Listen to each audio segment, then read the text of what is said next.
es el mentol, el limoneno, el alcanfor, es decir, esas estructuras que nosotros generalmente utilizamos como, qué sé yo, como aromatizantes, como saborizantes, son también lípidos, ¿ok? En el caso del mentón, el mentol y el alcanfor tienden a ser utilizados mucho por la industria farmacéutica. Entonces vean que aquí, como les dije, tenemos el mentol, tenemos el alcanfor, ¿ok? Que van a ser obviamente sintetizados por las plantas puntualmente y están compuestas por dos unidades de isopreno en su configuración. Ahora, la otra clasificación que les decía era el sesquiterpeno. El sesquiterpeno va a tener tres unidades de isoprenoides en su configuración, ¿ok? Lo que da más o menos unos 15 átomos de carbono y ahí tenemos el farnesol y el bisabolol, perdón. Luego tenemos los diterpenos. Estos diterpenos están compuestos por cuatro unidades de isoprenos y ahí sus ejemplos clásicos sería el fitol, que es parte de la clorofila, las guibarrinas y el taxol.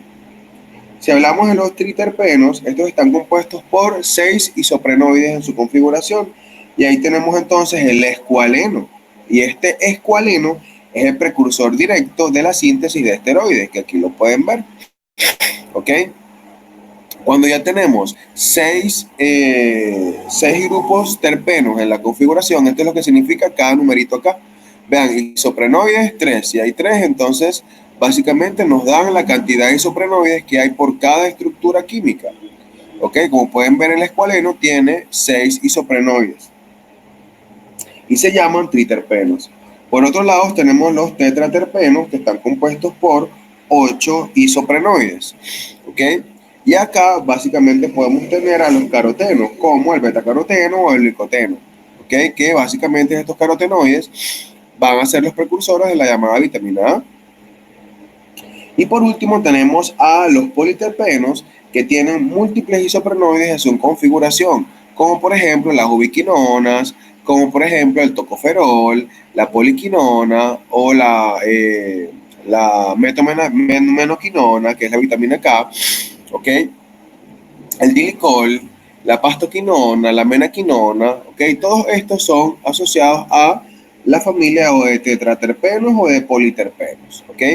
El punto acá, muchachos, es que estas estructuras son de suprema importancia dentro de nuestra fisiología, ya que van a desempeñar funciones críticas que van a ir desde la estructura de las membranas hasta la señalización celular y metabolismo energético. Entonces ahí tenemos que muchos derivados de isoprenoides, como por ejemplo el mismo colesterol, que es derivado del escualeno, y también se forma la estructura del ciclopentano perhidrofenoentreno, vean que a partir de allí también se formarán varias hormonas esteroideas y ácidos y sales biliares puntualmente.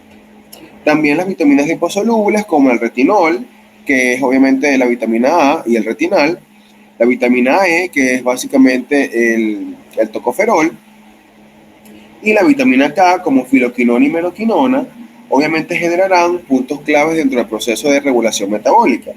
La vitamina A, vean que se generará por la ruptura del betacaroteno, por una ruptura central. Una vez que se genera esta ruptura de este tetraterpeno, entonces se formará esta estructura química que es clave para la visión y obviamente para el proceso de diferenciación celular. La vitamina E, vean que es un anillo aromático compuesto por múltiples isoprenoides en su configuración y funcionará como el principal antioxidante lipofílico de las membranas. Por lo tanto, su función de estabilización metabólica a los radicales libres es supremamente importante. Y la vitamina K, filoquinona y meroquinona, contiene una cadena lateral que obviamente es poliisoprenoide de longitud variable. Es decir, vean que en la poliquinona este isoprenoide se repite 3 veces acoplado a la estructura ya preestablecida, mientras que en la menaquinona se repite 7 veces, lo que generará entonces un proceso indispensable para la configuración de los principales cofactores para regular la carboxilación y por lo tanto activación de los factores de coagulación dependientes de vitamina K. ¿Cuáles serán estos factores de coagulación dependientes de vitamina K? Bueno, el factor 2, factor 7, factor 9 y factor 10. ¿Ok? Es decir, los factores de coagulación están clasificados por números en nuestras vías de cascada de señalización. Por lo tanto, los que son dependientes de vitamina K, es decir, los que son dependientes de la vitamina K para generar su carboxilación, son básicamente los siguientes, repito, factor 2, factor 7, factor 9 y factor 10, ¿ok? Y por otro lado tenemos la ubiquinona, que la ubiquinona la tenemos por aquí arribita, que es la coenzima Q. Recuerden que este es un componente lipídico móvil de la cadena de transporte de electrones dentro de la membrana mitocondrial interna y obviamente vean que está constituido por una estructura heterocíclica con una repetición de n cantidad de unidades isoprenoides en su configuración, ¿ok? Que generalmente tienden a ser de 10 a 20 unidades isoprenoides que se repiten en la coenzima Q. Entonces, así vamos a tener múltiples estructuras que derivarán de esta configuración isoprenoides para tener una función clave dentro de nuestra bioquímica focal. ¿Se entendió el asunto? ¿Hay alguna duda?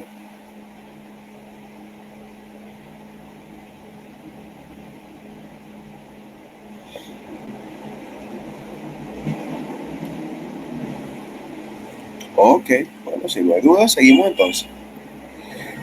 Luego llegamos a los eicosanoides. Aquí fue donde llegamos en el asunto. Los eicosanoides, desde el punto de vista los eicosanoides, desde el punto de vista de nuestra bioquímica, son los más utilizados desde el punto de vista para el estudio farmacológico. Los eicosanoides son derivados del ácido araquidónico y recuerden que el ácido araquidónico es un ácido graso que está presente dentro de los triglicéridos de nuestra membrana plasmática. Perdón, dentro de los fosfolípidos, disculpen, de la membrana plasmática.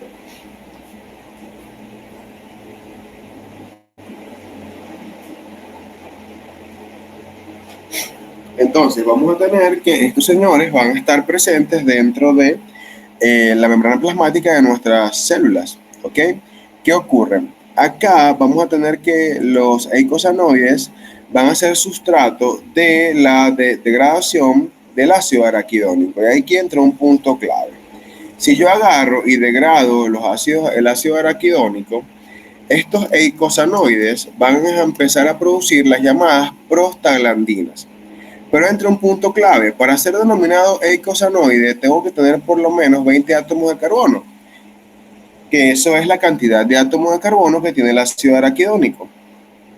¿Qué pasa? Estos se dividen en tres grupos claves, que son las prostaglandinas, los tromboxanos y los leucotrienos. El punto acá es que la producción de las prostaglandinas, los leucotrienos y los tromboxanos se da como consecuencia de la acción de una enzima llamada ciclooxigenasa, la llamada COX. Esta enzima ciclooxigenasa se encargará de generar el proceso de degradación de nuestro ácido araquidónico a nivel de la membrana plasmática. Esta enzima básicamente se asociará para degradar el ácido araquidónico y transformarlo en prostaglandinas. Estas ciclooxigenasas pueden ser de tres tipos. La ciclooxigenasa 1, también llamada COX-1, que es la ciclooxigenasa constitutiva, ¿okay? Que va a estar presente de forma natural en la mayoría de los tejidos que son sanos. Su función principal va a ser la de mantener nuestro equilibrio, obviamente ante procesos fisiológicos normales, como por ejemplo la protección de la mucosa gástrica. ¿Okay? Es decir, la ciclooxigenasa 1 se encargará de la producción de las prostaglandinas que se encargan de producir el moco alcalino que les comenté hace un tiempo, que se producía en el estómago como consecuencia de la acción de las células mucosas y superficiales del cuello para proteger la mucosa gástrica del ácido clorhídrico. Y esa producción depende en parte de esta prostaglandina que se genera por la COX-1. Por otro lado, la COX-2 es inducible, por lo tanto, generalmente esta COX-2, al ser inducible, solo se va a activar cuando hay lesiones, cuando hay infecciones, cuando hay procesos inflamatorios. Y por lo tanto, cuando nosotros tenemos algún tipo de trastorno derivado de algún proceso de traumatismo o golpe o infección, que hay proceso inflamatorio, entonces sabemos que quien está promoviendo esta cascada de inflamación es la ciclooxigenasa 2. Entonces, ¿qué quiere decir eso? Que los derivados de la degradación del ácido araquidónico, como las prostaglandinas, los leucotrienos y los tromboxanos, participarán de manera directa en la respuesta inflamatoria. ¿ok? Ya que van a generar la producción del dolor y fiebre y así también van a generar mediante los tromboxanos la regulación de la presión, coagulación sanguínea y la reproducción. Es decir, vamos a tener que desde el punto de vista de la configuración de activación de las enzimas, estas van a variar dependiendo del estado metabólico en el cual nos encontremos. Si estamos en un estado de regulación fisiológica estándar, entonces vamos a tener que la ciclooxigenasa 1, la COX-1, es la que se encargará de generar el proceso de degradación del ácido araquidónico. Pero si hablamos de procesos patológicos provocados por una noxa, entonces tendremos que es la ciclooxigenasa 2 que tendrá lugar. Y luego tenemos la ciclooxigenasa 3, la COX-3. Esta COX-3 básicamente es una variable mucho menor en relación a los isotipos enzimáticos, pero se dice que todavía no está estudiada al 100% ni dilucidada, pero los grandes estudios actuales y consensos mencionan que ella está relacionada principalmente con la percepción en el sistema nervioso central del dolor y la fiebre. Por lo tanto, van a estar localizadas a nivel del sistema nervioso central. ¿Qué pasa? Esta ruta, muchachos, que obviamente es una ruta de cascada de activación mucho más detallada, ¿ok? Es aquí en donde los antiinflamatorios no esteroideos tienen su acción. Es decir, todos los AINES o antiinflamatorios no esteroideos tienen el mismo mecanismo de acción parecido. Es decir, ellos van a bloquear la producción de ciclooxigenasa, o sea, van a bloquear la enzima ciclooxigenasa para evitar así la producción de los mediadores proinflamatorios. ¿Sí lo ven?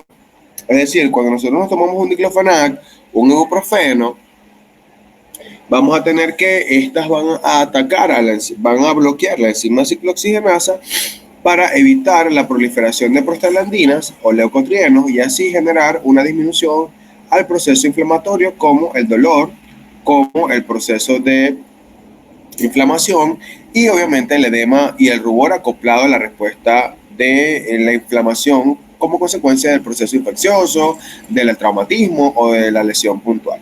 ¿Okay?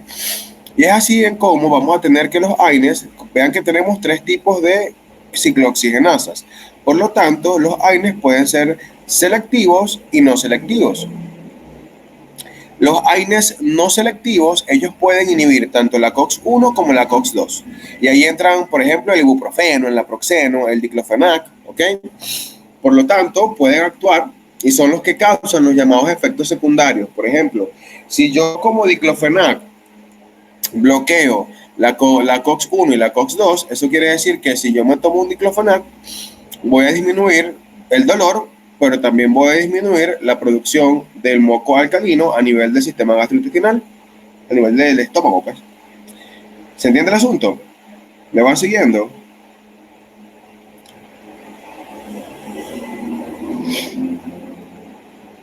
Ok, buenísimo. Por eso es que hay que estar pendiente con el tipo de AINE que consumimos y por el tiempo que lo debemos consumir, ¿ok?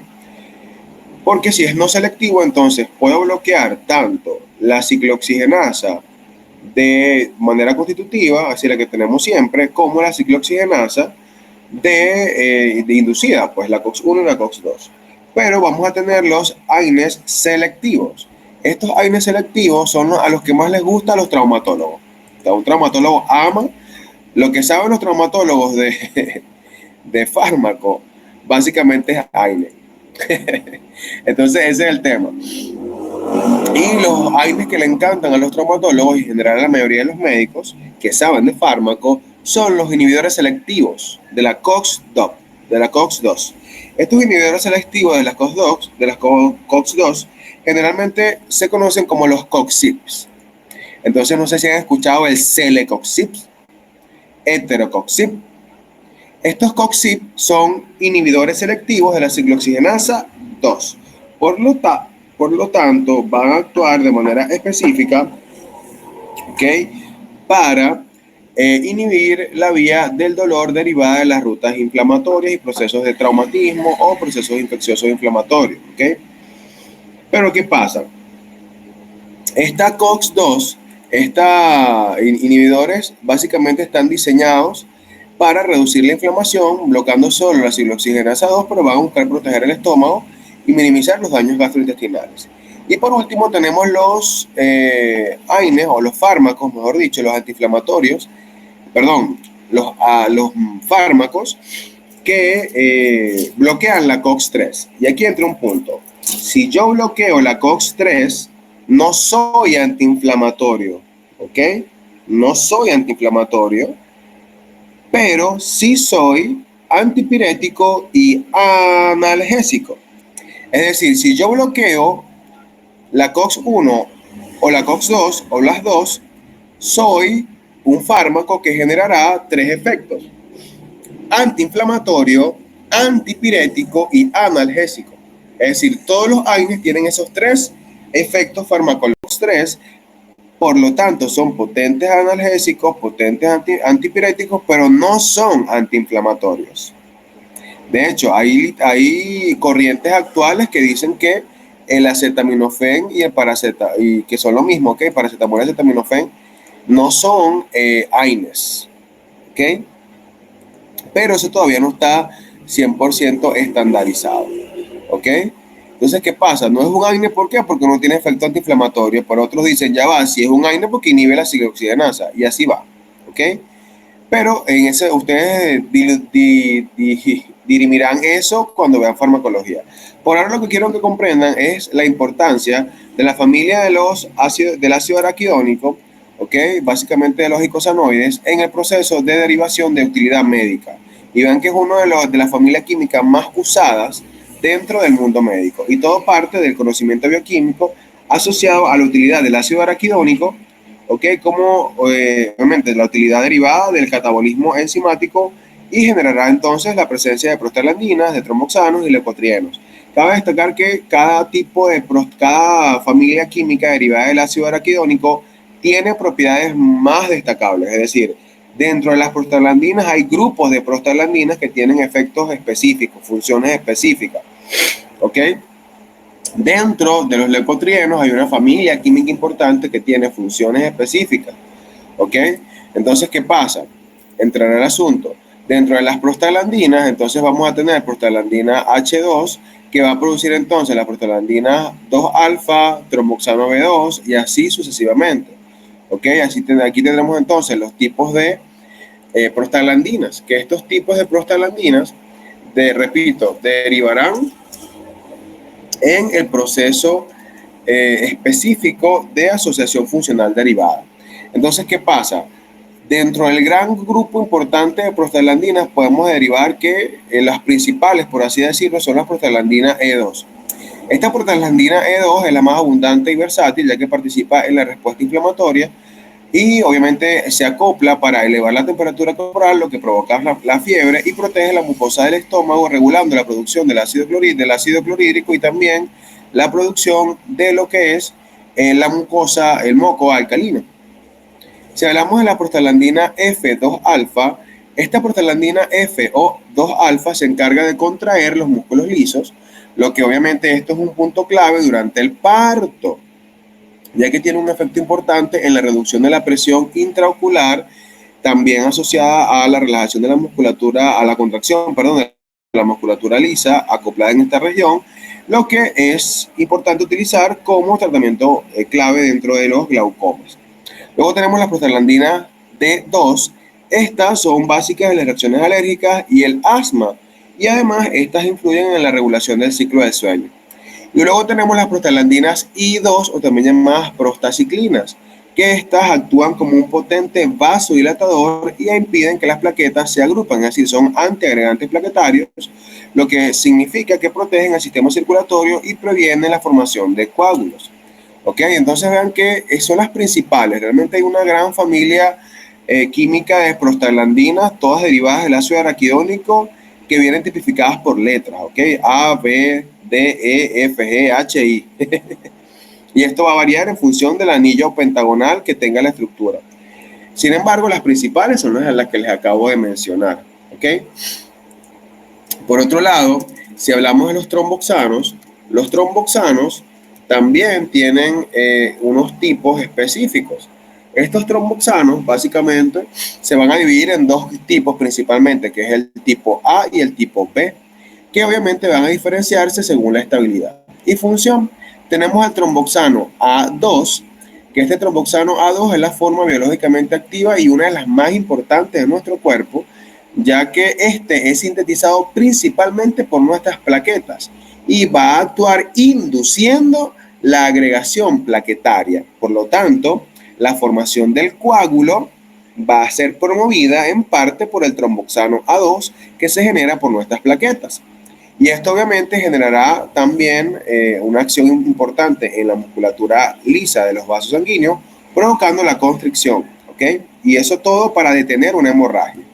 Por lo tanto, la aspirina o los fármacos como el clopidogrel van a ser antagonistas de los tromboxanos A2. ¿Por qué? Porque van a promover que el medio sanguíneo no tenga entonces un proceso de coagulación activo. Y eso promueve el bienestar dentro de nuestros pacientes debido a su estado patológico de procoagulabilidad. Por otro lado, tenemos el tromboxano B2. El tromboxano B2 es un metabolito bastante inactivo en que se transforma generalmente el tromboxano A2. Una vez que se inactiva, se transforma en tromboxano B2. ¿Ok? Pero esto ocurre más o menos unos 30 segundos. Ahora, este tromboxano B2 es bastante estable. Es inactivo, pero es estable. ¿Ok? Por lo tanto, tiene un nivel de energía muy bajo. Y esto es de utilidad médica, básicamente, para utilizarlo como marcador o indicador de la actividad y producción de tromboxanos en el cuerpo. Es decir, mientras más tromboxano B2 exista en el sistema, eso quiere decir que más tromboxanos A2 se han utilizado. ¿Ok? ¿Me va siguiendo? ¿Hay alguna duda?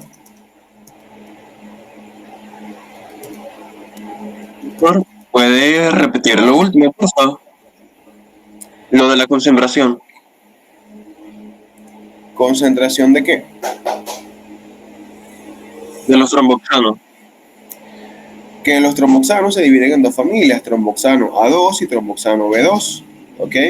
El tromboxano A2 es el activo, pues es el que se encarga, es el que produce las plaquetas, ¿ok? Y literalmente promueve la cascada de coagulación y la agregación plaquetaria y promoverá entonces la vasoconstricción. Es decir, es lo que generan las plaquetas cuando tenemos una noxa, ¿ok? Y es decir, una hemorragia, se produjo, ¡pum!, se cerró. El tromboxano B2 se da como consecuencia de la inactivación del tromboxano A2. Y lo que les dije es que se utiliza como marcador y medidor de la actividad de los tromboxanos. Es decir, si hay mucho tromboxano B2 en el cuerpo, eso quiere decir que se ha producido mucho tromboxano A2 y que ahora está inactivado. En otras palabras, podemos tener un estado de procoagulabilidad o un estado de trombosis en el sistema si esto obviamente ocurre en relación al aumento de la cantidad de tromboxano B2. ¿Sí se entendió?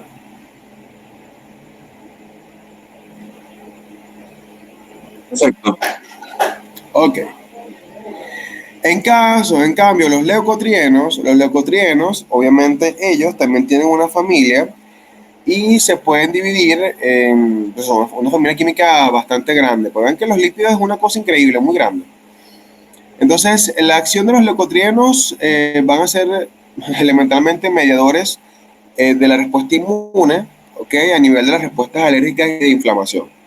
¿Ok? Van a provocar la contracción de las vías respiratorias y obviamente esto genera el aumento de la producción de moco y el proceso inflamatorio en los tejidos.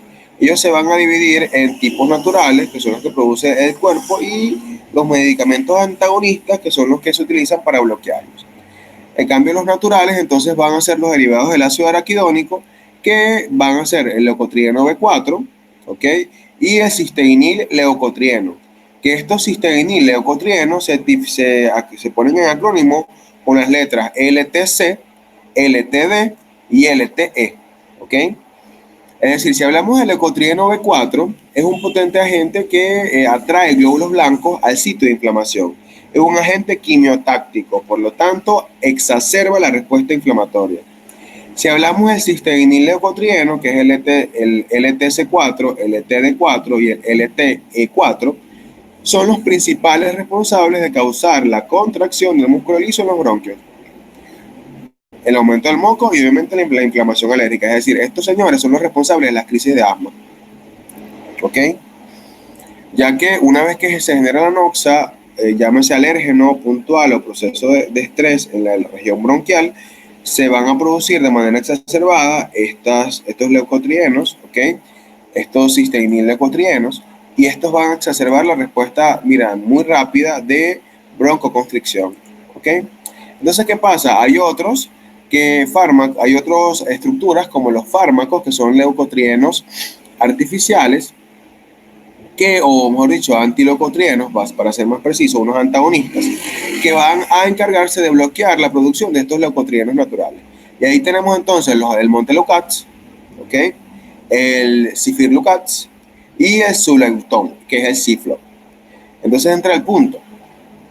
En el caso de los leucotrienos, la producción no se da directamente por acción de la ciclooxigenasa, sino que se da por acción de una enzima llamada 5-lipooxigenasa, que es una variante dentro de las familias que degradan el ácido araquidónico.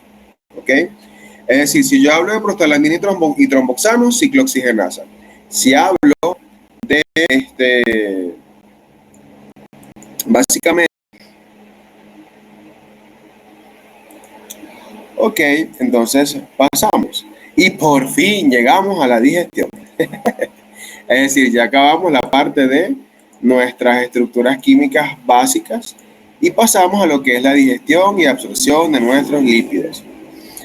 Vean un tema, muchachos. Cuando nosotros hablamos de la digestión de lípidos, hay que estar conscientes que esta digestión puede dividirse en varias fases.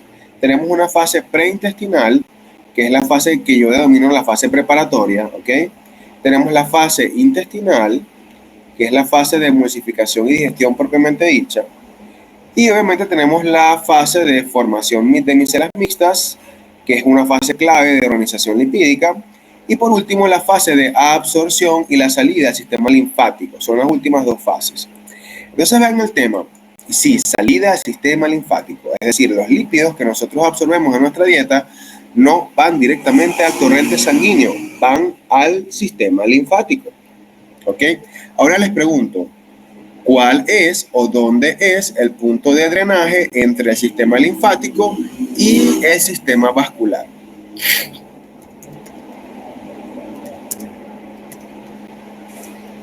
Anatomía, cuéntenme.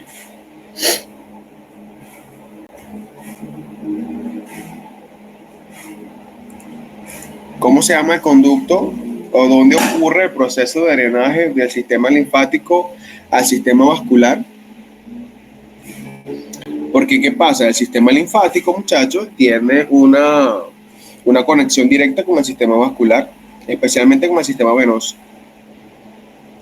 Cuéntenme, ¿dónde se conectan estos dos sistemas?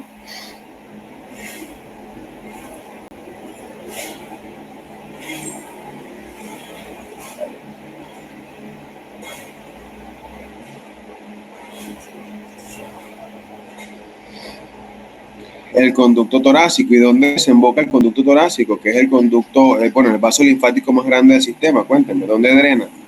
¿En qué parte drena? Anatomía, vamos.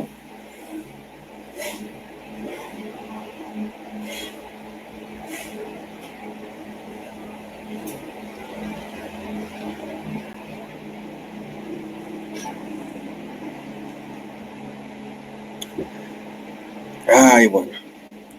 Si nosotros hablamos del conducto torácico, recuerden que esta estructura generalmente se origina a nivel del abdomen, ¿okay? Generalmente a nivel de las vértebras lumbares, y generalmente su punto de origen era llamada cisterna de Aquilo, ¿se acuerdan? Bueno, allí comienza la vaina. Luego, una vez que se origina en la cisterna de Aquilo, él sube por la región dorsal, ¿ok? Y literalmente asciende de 38 a 45 centímetros, más o menos. Y desemboca en el ángulo venoso yugulo-subclavio izquierdo, que allí desemboca. Entonces, pila con eso, que obviamente el contenido, una vez que desemboca en esta unión del ángulo venoso yugulo-subclavio izquierdo, allí va a generar su punto de drenaje, ¿ok? Entonces, pilas con eso. ¿Qué quiero decir con esto? Que nuestra linfa, nuestro líquido linfático, no nada más contiene células inmunitarias como los linfocitos, sino también que contiene el producto de la absorción de los lípidos de nuestro sistema. ¿Ok? Vean que a diferencia de las proteínas y los ácidos nucleicos que cuando se absorbían pasaban directamente al torrente sanguíneo para su utilización hepática, en nuestra bioquímica digestiva de lípidos, realmente lo que ocurre es el proceso de absorción y directamente emisión al sistema linfático. Entonces, pila con eso. Ahora, si nosotros hablamos de la digestión como tal, recuerden que la fase 1 es la fase de preparación, la que generalmente ocurre a nivel de la boca y el estómago. ¿Qué pasa? Esta fase están dos enzimas claves, que es la lipasa lingual, ¿ok? Y la lipasa gástrica. ¿Qué pasa? Si nosotros hablamos de la lipasa lingual se secreta a nivel de las glándulas salivales menores, ¿ok? Específicamente en las glándulas salivales de von Ebner, que están en la lengua. Estas señoras van a secretar la lipasa lingual, la cual realmente no tiene una actividad catalítica importante. Sin embargo, tiene mecanismos de acción como todas las enzimas hidrolasas, degradar obviamente los enlaces éster de los triglicéridos, perdón, para entonces obtener ácidos grasos libres y diacilgliceroles, ¿ok? ¿Qué pasa? Estas lipasa, la lipasa lingual y también la lipasa gástrica, que esta lipasa gástrica se produce en el estómago, y esta lipasa gástrica va a ser generalmente producida por las células principales de nuestro estómago, ¿ok? Y ellas, en el caso de la lipasa gástrica, tiene una función muy puntual porque es una enzima altamente resistente al pH ácido, ¿ok? Es decir, que la digestión de nuestros lípidos realmente inicia de manera muy tenue en la boca, con la lipasa lingual. Pero esta acción realmente de la lipasa lingual representa menos del 1%, menos del 2-3% de lo que es la degradación de los lípidos de nuestro haber, ¿ok? Debido a, primero, la cantidad muy poca de enzima lingual, de lipasa lingual que se genera en esa región, y también debido al tiempo, ¿ok? Recuerden que las enzimas, mientras más tiempo de contacto con el sustrato, más acción tienen, pero obviamente la lipasa lingual cuando llega al estómago se inactiva y ya se ha producido por las células principales, se ha producido la lipasa gástrica. Ambas enzimas, tanto la lipasa lingual como la lipasa gástrica, tienen un mecanismo de hidrolasa que ataca el enlace éster de los triglicéridos para obtener entonces diacilglicéridos libres. En el caso de la especificidad, vean que estas enzimas van a tener una especificidad, una preferencia por ácidos grasos de cadena corta, es decir, ácidos grasos que van a ser de 4 a 12 átomos de carbono. ¿Ok? Y generalmente, como estos ácidos grasos son los más solubles, pueden absorberse directamente en el estómago. ¿Ok? Es decir, si bien la absorción principal de lípidos ocurre en el intestino, si hay una hidrólisis de ácidos grasos de cadena corta de 4 a 12 átomos de carbono, entonces vamos a tener que puede haber un mecanismo de absorción a nivel estomacal, ¿ok? ¿Qué pasa? Este mecanismo de absorción, o este mecanismo que estoy describiendo, realmente es un mecanismo, muchachos, que en el adulto se da muy poco, ¿ok? Entonces ese es el tema. Este mecanismo que estoy describiendo es un mecanismo que es altamente producido en los neonatos, ¿ok? De hecho, esto explica el por qué la lactancia materna, que tiene un gran contenido de lípidos, se absorbe casi que en su totalidad a nivel estomacal, ¿sí?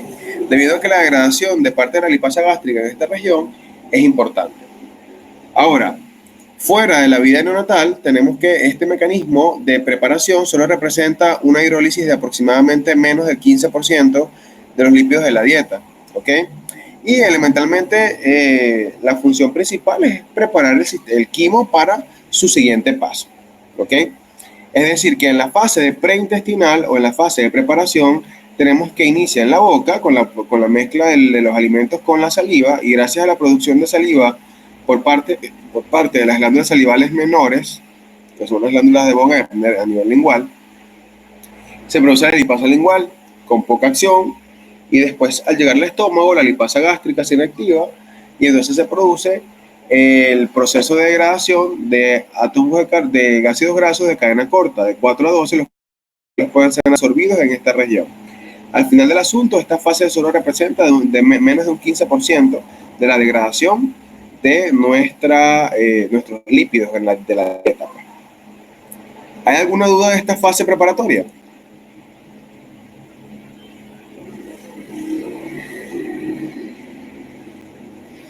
Ok, luego que pasamos en la fase preparatoria, pasamos entonces a la fase intestinal propiamente dicha. Es decir, pasamos ahora del estómago al esófago.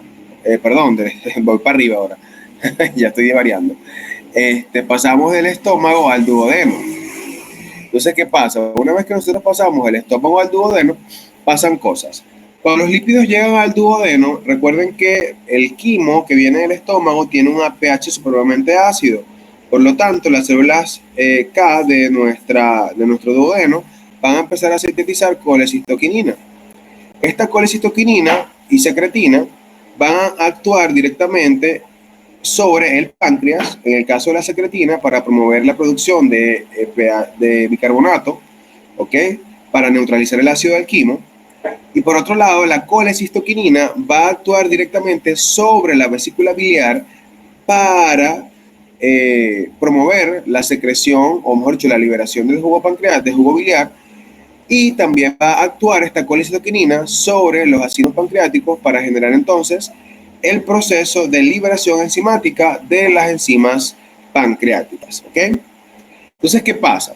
Una vez que entramos en este punto, pasan dos cosas. Lo primero que ocurre es la emulsificación. ¿Qué es una emulsificación? Si nosotros hablamos de emulsificación, no es más que un proceso de mezclar dos líquidos que normalmente no se combinan, como por ejemplo el agua y el aceite, ¿ok? Para formar una suspensión estable.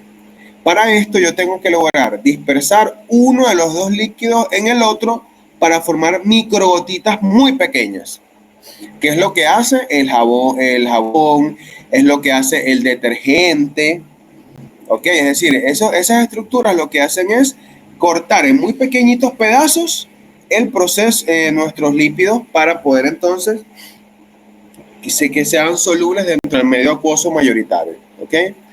Ahora, ¿qué pasa? Esta emulsificación va a estar asociada en este punto de la digestión por las sales biliares.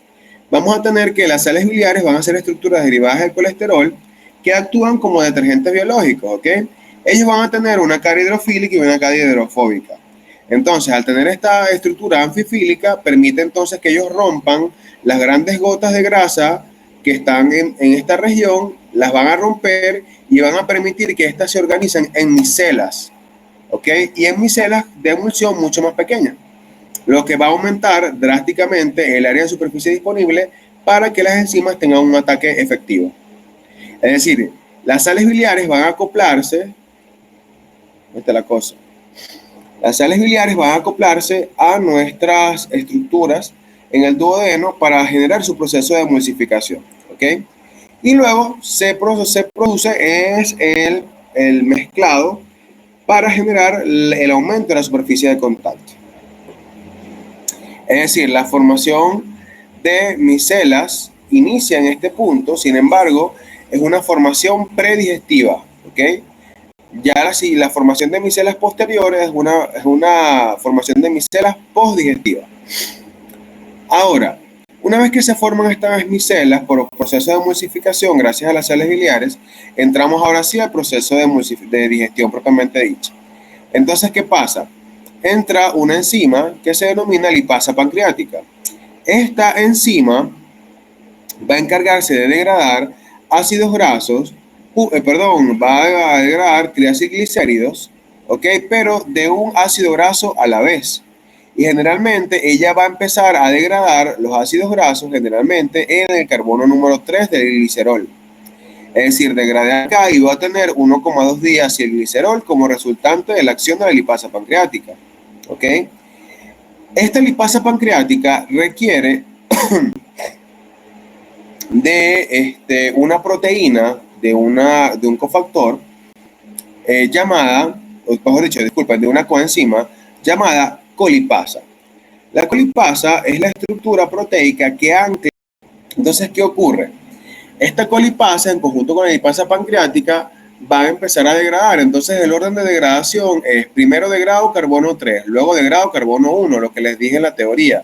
El último carbono que yo voy a degradar dentro de los triacilglicéridos en la lipasa pancreática va a ser primero la carbono 3, carbono 1 y por último el carbono 2. Pero aquí es gracias a que actuó una enzima llamada isomerasa. Es decir, primer paso, escindo mediante hidrólisis y por acción de la colipasa del triacilglicérido del carbono 3 el ácido graso. Obtengo entonces 1,2 diacilglicerol. Luego, ese 1,2 diacilglicerol sigue siendo sustrato de la misma enzima lipasa pancreática y degrada el ácido graso en la posición 1. Y me queda entonces 2 monoacilglicerol. Pero ¿qué pasa? En esta posición realmente la lipasa pancreática no tiene capacidad de ataque nucleofílico. Por lo tanto, es importante que ocurra la acción de una isomerasa para transformar este 2 monoacilglicerol en 1 o en 3 monoacilglicerol para que la lipasa pancreática tenga lugar. Y obviamente va a degradar el último ácido graso. ¿Ok? Vean que al final del asunto puedo pasar como monoacilglicerol, bien sea el monoacilglicerol de la acción inicial de la lipasa pancreática, el 2-monoacilglicerol, o puedo pasar como el 1-monoacilglicerol. O sea, puedo ser absorbido como monoacilglicérido en la posición 2 o como 1-monoacilglicérido en la posición 1. ¿Ok? La mayoritaria es el 2-monoacilglicerol, representando aproximadamente el 72% de la absorción de estas estructuras. Y la variante 1-monoacilglicerol solo se absorberá en un aproximado 6%. ¿Ok? Al final del asunto, vean que ya aquí estoy empezando a absorber los monoacilglicéridos. ¿Ok? Pero el grueso de absorción de lípidos se dará mediante su forma de ácidos grasos libres. ¿Ok? Una vez que tenemos la absorción en forma de ácidos grasos libres, ocurre el proceso de inclusión en nuestro sistema. ¿Ok? ¿Hay alguna duda con esto? Profe, una duda. Ajá. Para la colipasa solamente participa en el segundo paso, o sea, después de que se rompió el enlace y tenemos 1,2 diacilglicerol, o participa desde el inicio cuando tenemos los tres grupos, los tres. No, desde el inicio. Porque la colipasa Okay. es la que ancla el lípido a la enzima. Sin la colipasa no existe la acción. Sino que como lo explicó después de que se rompió el enlace, pensé que era después que teníamos 1,2 diacilglicerol. No. Realmente, de hecho, hice la salvedad de que si no existe la colipasa, no puede existir la asociación del lípido con la enzima. Por lo tanto, actúa desde el momento 1.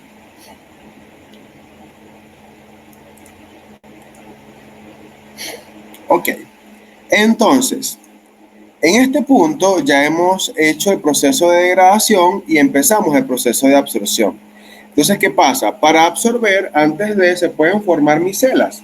Es decir, los productos que vimos que se forman de la degradación de los lípidos, es decir, los ácidos grasos, los 2-monoacilglicerol, puede haber también proceso de degradación con colesterol, vitaminas, estructuras diminutas, van a formar micelas mixtas.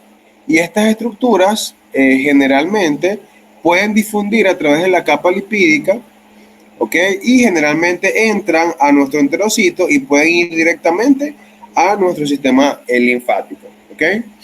¿Qué pasa? Cuando nosotros hablamos de la absorción, hay que estar conscientes que pueden haber absorciones directas acopladas a las estructuras de monoacilglicerol, de ácidos grasos puntuales, pero también puede haber la capacidad de absorción de la micela mixta, ¿ok? Porque, ojo, así como se forman los ácidos grasos, monoacilglicéridos, también puede haber restos de colesterol esterificado, pueden haber vitaminas liposolubles en el momento del proceso digestivo, ¿ok? Y todo, como son obviamente lípidos, van a acoplarse en una micela mixta, ¿ok? Esta micela mixta puede pasar al ribete, puede tocar el ribete del cepillo, y una vez que toca el ribete del cepillo pasan cositas. Puede pasar la difusión, es decir, los lípidos se liberan de la micela y cruzan directamente a la membrana plasmática del enterocito y obviamente llegan a la luz del citoplasma. Para eso requieren transportadores proteicos específicos como el CD36 y el transportador de ácidos grasos que se llama el FATP. Puede pasar la resíntesis. Es decir, en el retículo endoplasmático liso, los ácidos grasos y el monoacilglicerol se reesterifican para formar nuevamente triglicéridos. Y ocurre el ensamblaje, es decir, los nuevos triglicéridos junto con el colesterol que fue esterificado y proteínas específicas, las llamadas proteínas apoproteínas, como la ApoB48, se empaquetan en forma de lipoproteínas más grandes, llamadas kilomicrones, para ser entonces mandadas al sistema linfático. Es decir, que en la forma de absorción puede ser a través de una micela mixta diminuta, que pueda ser endocitada, pero también puede ser por una difusión directa por descomposición de la micela, que obviamente ahí entraría el paso de los monoacilglicéridos, el paso de la vitamina K, el paso de los ácidos grasos, ¿ok? Y esto, repito, va a depender de transportadores específicos, dentro de los cuales podemos mencionar el transportador de ácidos grasos, ¿ok? FATP, y el transportador CD36, que es específico para las estructuras de triacilglicéridos, de monoacilglicéridos en sus distintas variaciones. Una vez que se hace la síntesis, es decir, los monoacilgliceroles se resintetizan en triacilglicéridos, como pueden ver acá.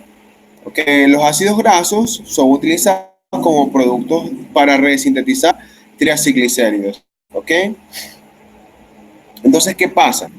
Por último, podemos tener que existe una lipasa intestinal. Esta lipasa intestinal está dentro de nuestro enterocito, la cual va a ser la última enzima que va a utilizar un monoacilglicérido para degradar entonces este monoacilglicérido y utilizar este ácido graso dentro de la estructura metabólica de nuestro sistema enterocítico. ¿Ok? Y vean que al final siempre obtengo glicerol, y este glicerol se utiliza mediante la glicerolquinasa para poder obtener entonces glicerol 3-fosfato, que es un punto proveniente de la glucólisis del mismo enterocito, para entonces tener un glicerol activado y así entonces formar un triacilglicérido. Es decir, puedo formar, que es en la mayoría de los casos, formo una estructura de triacilglicérido derivado de este 72% de 2-monoacilglicerol que ingresó, bien sea por vía de la micela mixta o por vía de absorción directa. ¿Ok? Y el otro 6% sigue la ruta del 1-monoacilglicerol, que es donde la va a agarrar la lipasa intestinal, liberará este ácido graso que se utilizará en el reensamblaje de los triacilglicéridos, y obtendremos como punto de partida un glicerol que puede ser reutilizado. Entonces, ¿qué es lo que va a pasar? Este glicerol se reutilizará intracelularmente por la acción de la enzima glicerolquinasa, la cual va a activar el glicerol para obtener glicerol 3-fosfato, que sabemos es un sustrato que también podemos obtener de la glucólisis. Además, recordemos que en la luz intestinal también tenemos glicerol como producto final del proceso de degradación de la lipasa pancreática, lo que generará entonces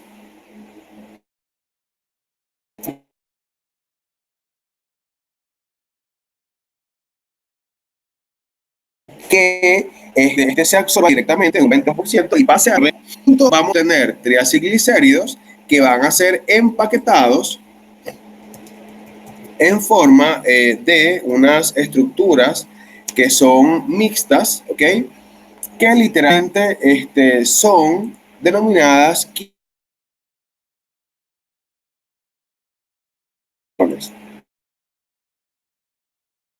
es la primera lipoproteína que se forma. Vean que vamos a ver que de ahora en adelante, ya la próxima clase que veamos el día de mañana, va a ser asociada al metabolismo de lipoproteínas, si mal no recuerdo.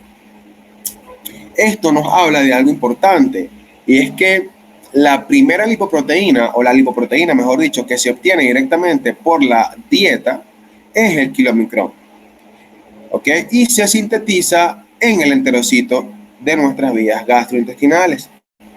Entonces, ¿qué pasa? Una vez que el kilomicrón se produce, hay un pequeño problema. Los kilomicrones son gigantescos desde el punto de vista molecular. Por lo tanto, si son demasiado grandes, entonces, por lo tanto, a nivel de los capilares del enterocito, son estructuras muy grandes para poder entrar en el capilar sanguíneo, muy grandes. Es por eso que el kilomicrón, antes de llegar a la sangre, pasa a los vasos quilíferos, que son los llamados capilares linfáticos, en las vellosidades intestinales. Una vez que se produce el kilomicrón, es liberado a los vasos quilíferos y este vaso quilífero desembocará en, obviamente, el capilar linfático de las vellosidades intestinales.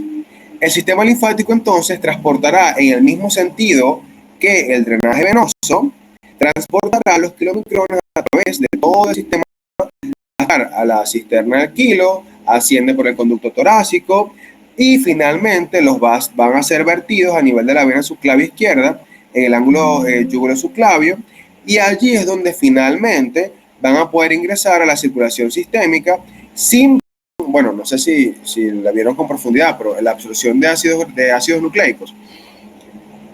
Todos pasaban por el bendito hígado antes de actuar. ¿Por qué? Porque pasaban por la vía, por los vasos del sistema porta-mesentérico. ¿Okay? Por lo tanto, van a tener que pasar a Jury porque sí por el hígado. En cambio, los kilomicrones no pasan por el hígado, se saltan ese paso. ¿Okay? Ellos llegan directamente al torrente sanguíneo debido a que desembocan por el conducto linfático, por el conducto torácico, directo al ángulo yugulo-subclavio. Entonces, esto genera un punto importante para comprender lo que es la ruta metabólica de nuestros kilomicrones. ¿Okay? Entonces, es importante tener en cuenta todo esto que les estoy mencionando, porque vamos a tener que el proceso de emulsificación es uno de los más peculiares, porque es algo que no ocurre en ningún proceso digestivo previo. Y es importante destacar que las sales biliares tendrán una composición específica y sus principales sales van a ser el ácido glicocólico y el taurocólico, ¿okay? Los cuales van a encargarse de hacer este proceso de emulsificación y de acción detergente importante. Entonces, puntos claves. En la fase de preparación tenemos a lo que es la lipasa lingual, lipasa gástrica. ¿Okay? Se representa menos del 15%, hidrolizan ácidos grasos de cadena corta, se absorben en el estómago. Luego pasamos a la fase de emulsificación, que básicamente es activada en duodeno. Aquí entonces entra lo que es la producción de colecitoquinina y secretina para que páncreas y vesícula hagan lo suyo. La bilis tendrá una acción detergente dentro del proceso lipídico, formarán obviamente micelas por acción emulsionante mediante las sales biliares ácido glicocólico y taurocólico, generando la estabilización de esta estructura mediante la coalescencia de pequeñas gotitas de lípido. Luego pasamos a la fase de digestión luminal en el intestino, en donde tenemos la lipasa pancreática y la colipasa, que actúan básicamente como una sinergia para generar el proceso de degradación. La fosfolipasa A2, recuerden que hidroliza los fosfolípidos, eliminando un ácido graso, generando lisofosfolípidos. Y la colesterol estereasa, que hidroliza ésteres de colesterol, que son provenientes de la dieta.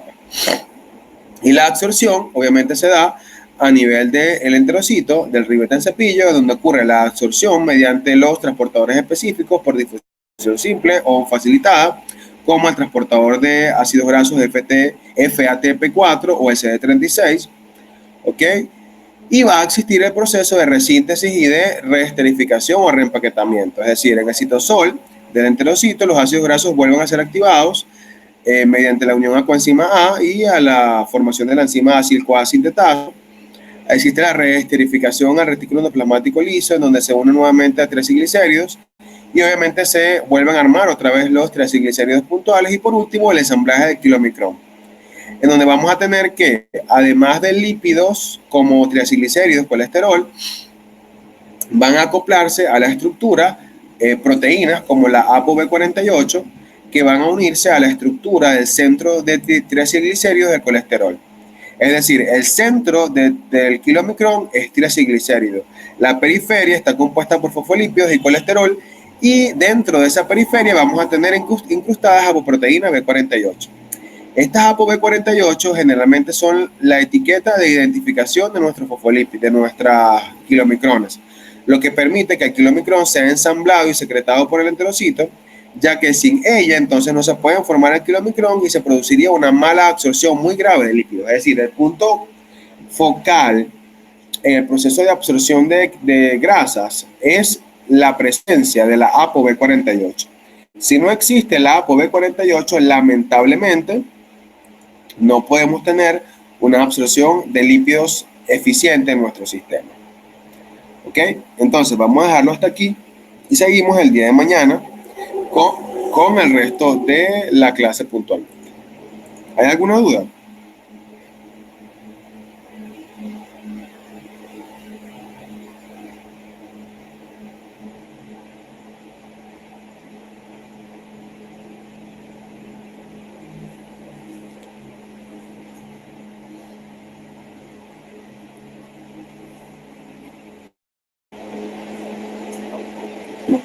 Ok, entonces, si no hay dudas al respecto, ya voy a pasar el link de asistencia por el grupo de Telegram.